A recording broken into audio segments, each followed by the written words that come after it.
জানছে কি ঘটনার পর জেনে কি লাভ? দিদি বলছে আমার দলের ঘনিষ্ঠ লোক।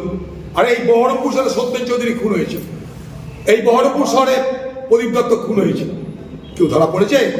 কেউ জানতে পেরেছেন আপনারা? তারা তো তৃণমূলের নেতা করবে। কেন? তৃণমূলের নেতারা তার পিছনে জড়িত। তাই সত্যেন চৌধুরীকে মেরেছে তৃণমূলের প্রমোটার,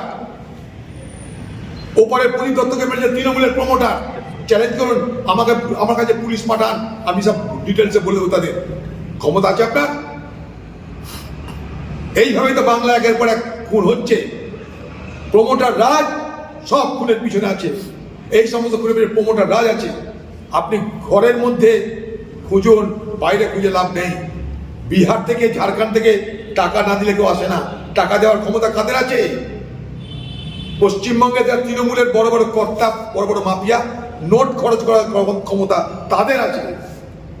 তাদের স্বার্থে এই ঘটনা ঘটছে।